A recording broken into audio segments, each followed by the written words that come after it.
Hey everybody, I'm DC Ferguson, Master of Kung Fu and Friendship, and the author of the Wicked Instruments and the Dragon's Dream Saga series. As you may or may not know, I also run the World Building Dojo, where we talk about world building and storytelling.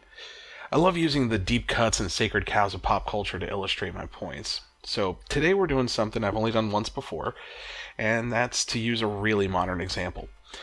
Today we're going to be talking about the movie Glass. It probably goes without saying, but let me be super clear. This will contain major spoilers for this film, and I'm going to be talking about this movie under the assumption you've already seen it. So, without further ado, this is When It's Done Wrong, Glass. How excited was I for this movie? Well, I went on opening night. That's how excited I was. So, I'll preface our whole video here by starting off by saying I was a fan going in. It actually makes creating this video a little bit soul-crushing. The parts where the world building breaks down literally occurs in the final 15 minutes of the film, and derails what was otherwise a spectacular movie. So let's give credit where it's due. The world building in this film was good, the acting, particularly that of James McAvoy, was outstanding, and the story maintained suspension of disbelief almost the whole way through. That said, there are some glaring mistakes made along the way which go from microscopic to planet-sized over the course of the film. Would I recommend somebody see it? Yes, I would. Primarily because of James McAvoy's performance, but I'd recommend it with the caveat you're going to be disappointed. Now that we've talked about the good, let's get to the bad and the ugly. So, the movie is named Glass. It starts with James McAvoy's The Horde. Then we switch over to Bruce Willis's The Overseer. He's the hero from Unbreakable, so we need to catch up to him in the present. Back to the Horde, then Overseer, then we get a fight, and they're arrested. Then we have scenes with them in the hospital. We meet Dr. Staple, and we get to know her motivations. We get some side characters, and somewhere around the 20-minute mark, we finally see Glass, but he's a catatonic mess for another 20 minutes. Now, we're going to cover the pacing and structure in a little bit, but let's fast forward to the end. All of our main characters are killed. The Doctor is the most villainy of all villains, but she believes in everything she's done. All of our side characters are united together by their loss and release proof out into the world. Who the hell is our main character? We've talked about this before, and we're really going to chew the fat about it in the next video on character development, but by the end of your story, the character that has undergone the most transformation is your main character. If you've written a story in which a plucky student has risen to become the teacher, then guess what? He's your main character. He's not a sidekick. Quite the opposite in this film. No one undergoes any transformation whatsoever. The only ones that could have are dead. I have to be honest, I literally have never seen this in a film before, and the choice to do it was so bizarre that it actually took me a good 10 minutes after the credits rolled to figure out why I hated it so much. This was a real head-scratcher, because we're talking about main character 101 stuff here. The movie is named for the villain, who doesn't show up until later in the movie, and kicks off with the hero battling another villain, and in the end, they're all dead by someone else's hand, and that's that. Now, we can have films where our protagonist dies. Rogue One is a phenomenal recent example, but we can also go to classics like Shane, Glory, or Saving Private Ryan. In each one, the main character or the ensemble is clearly defined and their story arc reaches a conclusion. The death of all three characters, especially at the hands of a fourth party, was less a conclusion and more a brick wall to slam into. We can also have films where the villain is the central character. Reservoir Dogs, The Godfather, Scarface, Goodfellas. Are you noticing a pattern here? The all heroes die motif is centered around a war or a battle or a cause worth dying for, so when our main characters die, we believe in the ideal and we appreciate their sacrifice. There was no sacrifice here. All three characters were murdered. And with the villain as the main protagonist, they're all crime films. It's centered on a rise to power by any means necessary and the inevitable fall when justice finds them. Mr. Glass is broken from the start of the film, consolidates his power into one last push toward his ideal, and never gets there. And that brings us right to our second problem. I cannot stress this enough. I must have said it a million times in these videos, referencing Chekhov's gun. That rule states a gun on the mantle in Chapter 1 needs to go off later. The lesson in all that is to keep your promises. The trailer, the framing of the film, the entire story arc is promising two things: a battle with the strength of the beast and the intelligence of Mr. Glass versus the heart of the Overseer. The other promise is this new skyscraper in the heart of Philadelphia is going to be our battleground. The skyscraper is mentioned like 12 times over the course of the second act, if you can call it that. We'll touch on that part later.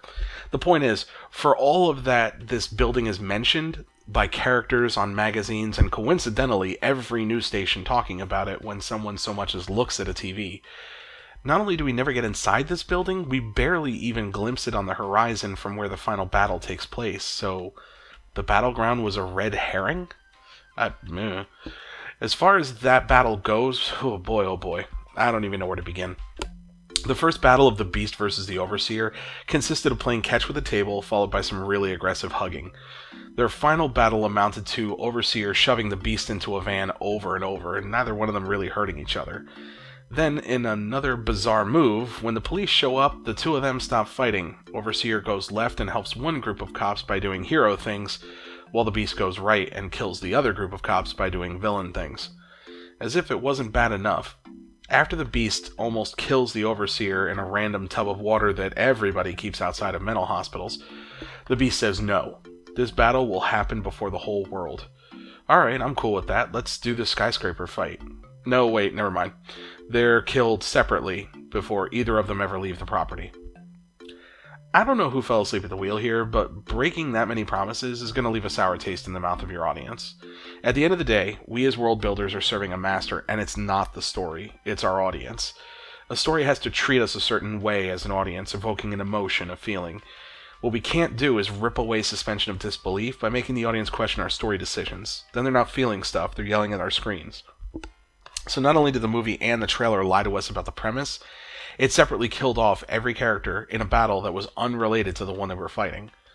I can't explain these decisions, I really can't. There's nothing in the story that sets you up for this.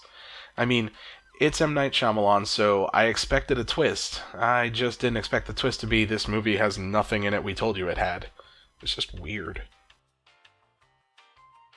Again, it's an M. Night Shyamalan movie, so I'm not expecting realistic or even believable dialogue. This film, however, takes that to another level, and it was bugging me even early on in the film, while I was still enjoying it. So, we did a whole video on this very subject previously, and that's because I feel it is the single most important part of any given story. Engaging dialogue with fully fleshed out, realistic, and believable characters is my bread and butter. It keeps me inside the world you've created, and it's the easiest way to boot me out of it. Some early examples of this with M. Night Shyamalan's cameo in the security shop at the beginning of the movie was with Overseer and his son. Overseer and his son engage in an obvious code to each other right in front of this random customer, who takes a break in the middle of their disagreement to say he recognizes Bruce Willis' character from when he worked at the football stadium all those years ago, and reminds us about the cameo that he had in Unbreakable. It was just weird, but I excused it. Another early example is between Dr. Staple and the Horde. She talks about Bruce Willis and how he was the only survivor of that train wreck, quote, all those years ago. Now, I don't know about you, but I don't remember any major train wrecks that happened last year. The Horde is, let's say, early to mid-30s, so he's knowing exactly what train wreck she's talking about that happened when he was a teenager. This is extremely quaint and corny writing. It's like an interpretation of what you want a character to say versus what a human being would actually say. There really shouldn't be a difference with a handful of exceptions by genre, but you see this a lot in amateur writing. The earliest parts of the film were loaded with exposition and info dumps, telling the audience as much as possible to remind them of the other films and catch them up. Also, the lack of research is alarming. As much as I praise James McAvoy's performance, the fact that they used a giant flashlight in his eyes to effectively work the same as a remote control to flip channels on his personalities wasn't only weird, it was just grossly inaccurate. The middle of the film was loaded with comic book references, as if every character in the movie just suddenly felt the need to dig through thousands of comic books to reveal something important to them that the story didn't already tell them. As much as I love comic books, the constant reference to them in the story actually made it harder to enjoy. Instead of unpacking the concepts over some beers with a friend after the movie was over, it felt more like the movie was constantly turning to me in the middle and saying, "Did you see what I did there?" Yes, I saw what you did. Could you just shut the hell up and get back to the story? I mean, yeesh. So, after that, dear sweet lord, do we fly off the rails. In the film's abrupt, confusing ending, Dr. Staple goes over and holds the hand of Bruce Willis and explains herself for letting a cop drown him in a puddle. Not only is it awkward and unrealistic, it should serve as the gold standard of reminders of how to spot red flags in your writing. See, Dr. Staple tells one part of her story to the Overseer, then tells the other part of who and what she is to Mr. Glass. The reason is because if she doesn't, the audience literally would never know why she did it. That's not that the audience is stupid, that's the writer that's stupid. If you're going to write a plot twist, you have to spend 2 separate conversations doing an info dump to explain your plot twist, you've made the mistake.